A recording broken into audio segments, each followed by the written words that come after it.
Temple Way. What's going on? Jordan here. Day 4. Super glad to be with you again.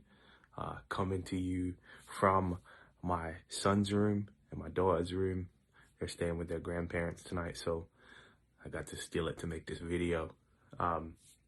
Super excited to make it.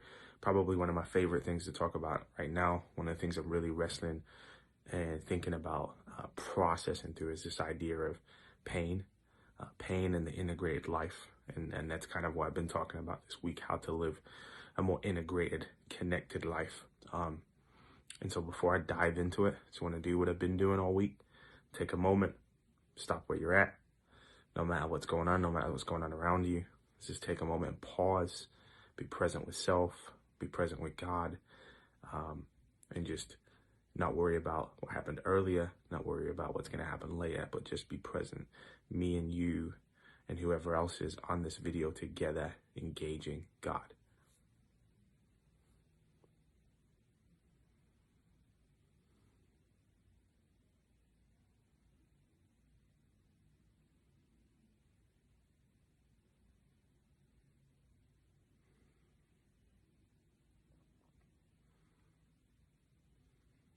Thank you, Lord, that you are present with us right now in this moment. Moment to moment, you're present with us, God, that you walk with us through this life. And that's what we need to grab a hold of, that relationship we can have with you that isn't just afar off, but is you're with us moment to moment, God. Thank you. Thank you for being with us. Pain.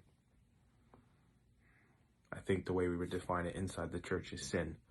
But as I've been really thinking and chewing on this, I really like to use the word pain because I think it really speaks to people who may not have a faith, right? Because we all experience pain, and there's different types of pain, right? There's the pain that other people cause us, and there's the pain that we cause other people or we cause ourselves, right? And so pain mars our world. We see it on social, we see it in our families, we see it in our friends, we see it in ourselves, we see it in politics, religion, sports, you name it, any space you can possibly go into in society, right? You see this thing called pain, or as Christians would define it, sin. And I think there's some ways that we've talked about this religiously that I don't think have helped us. We know that it's bad, right? Like all of us know pain's bad. Like none of us want to experience it, hence why it's called pain. And it doesn't feel great, right? We're like, something's wrong. It needs to be fixed. When we're in pain, our body's like, something's wrong, fix it. Pay attention to this particular issue in your life, right? Pay attention to this particular space. Pay attention to your eye. Pay attention to your head. You have a headache. Stop watching the TV. Turn the lights off, right? Solution. And so I think what we've done in the church is we've said, hey, sin is bad. Pain is bad.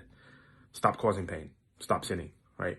Stop doing the stuff that hurts you. Stop doing the stuff that hurts other people. Love God. I'm like, we know. And if it was just that simple, I'd most definitely do it, right? You'd most definitely just stop. You'd most definitely just stop doing the things that you know that are wrong, right? Like, even things that you know are wrong and I know are wrong, we still do them, right? Like, even by our own standards, the things that we would say clearly are wrong for us personally as human beings, we still miss the mark on those things, right? And so if it was just as simple as I'm just going to stop doing stuff that hurts people and hurts myself, then I think we do it. It's way more complicated than that. But I think when we just say, hey, just stop, right? There's a couple of things that happen. I think number one, we can disassociate from ourselves. And this is what happened. This was my experience. So I became a Christian. And before that, typical English boy, doing all type of foolishness, chasing girls, playing football, you know what I'm saying? Almost got a professional contract back in the day, but that's neither here nor there.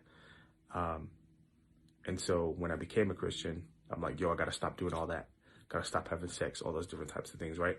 And so the only way I knew how to do that was to just stop, right? And that was kind of what was implicit in the culture, right? Just stop. And so I did. But what I realized later on now as a man who's married with 3 kids 11 years later is I lobotomized myself emotionally. I literally cut a part of myself off in order to stop doing this sinful thing, right? And so, sure, I alleviated this issue, right? But at the same time, I lost a part of myself in the process. Like one of my really good friends, he says there's two ways to cure a headache. You can take an aspirin or take a paracetamol, right? Or you can cut your head off. And I cut my head off. And so that wasn't healthy. I think there's two other ways. We get into guilt, which is, I have this issue. I don't really know how to fix this issue. And I want to be a part of this space where these people are religious or whatever, or behave a certain way. I want to be a part of that. And so, but I can't really do anything about this thing that's over here. So what I'm going to do is I'm going to make peace with it. And I'm going to be with these people. And I'm going to act like everything's all good when I'm around them. And then when I go home, I'm going to do my dirt. You know what I'm saying? And internally, we know that it's wrong. We know that something's going on. But we want to be a part of that space. But we're not sure if we're good enough to be a part of that space, because we got this thing going on in our lives. But ultimately, we kind of feel like we can't do anything about the thing that's going on in our lives. So we just split our lives into two separate spaces and keep this one separate from this one. And we live over here with the people that we want to live with, and then we do our dirt over here, right? That's not healthy either. And I think there's another thing that happens, and I think it's kind of built off of guilt, which is shame. And I think it could be built off of disassociation as well. What ends up happening is we get to a place where we say, I am that thing. So this thing this habit that I can't kick, this unhealthy, painful thing that I keep doing to myself and to other people, I can't get rid of it. And so what do I end up doing? I just end up saying, well, I guess God doesn't love me, because if I'm going to be godly, if I'm going to be God's, then this thing that I'm doing, I shouldn't be doing, right? Because if I'm a Christian like all those other people, if I'm religious like all those other people, then just like them, I won't be sinning like the pastor says, right? Stop sinning. I'll be like the pastor and I'll stop doing that. And that's not ends up what happening, right? That's not what ends up happening. We end up still struggling with this thing, still wrestling with it, still not really understanding why we keep moving towards this painful or sinful thing that's in our lives. And as a consequence, we convince ourselves, man, God can't love me because I'm beyond repair. I'm beyond restoration. I can't move past this issue. I've been reading the Bible for years. I've been praying for years. I've been asking God to take this thing away, and it just isn't gone. So I guess he's just not with me. And that's not healthy either. And so I think what actually really needs to happen in order for us to live an integrated life is we need to understand that our pain isn't just because we're just fundamentally bad, terrible people. It's because we're broken, and we have longings, and we have desires, and we have things that we want in this life to be fulfilled. And we go about at times fulfilling those things in unhealthy ways.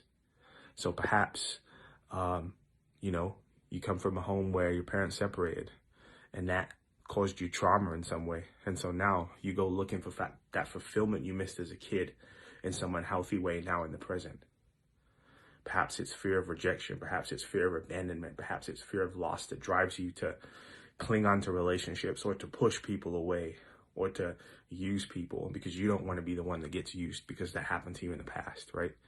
And so what happens is these things, these experiences we have in our lives, we experience pain, and we don't want to experience that again. And so we seek out ways to protect ourselves or to get what we want without being hurt, without risk, right? Without ever being put in that situation or predicament again. But what we end up doing is causing pain for ourselves and other people in the process. And so I think what we actually have to do is stare those things in the face, is look at them, find out what that pain is, find out why it's there, find out what happened for it to be put there. And then right there is where we'll find our deepest longings, where we'll find our deepest desires, and where we'll ultimately find where it is we're in need of God the most. And so what I found in my pursuits that were causing pain to myself and to others, is that what I really wanted was affirmation and love and care. What I really wanted was somebody to tell me that I was awesome. What I really wanted was somebody to be there for me. What I really wanted was somebody to affirm me.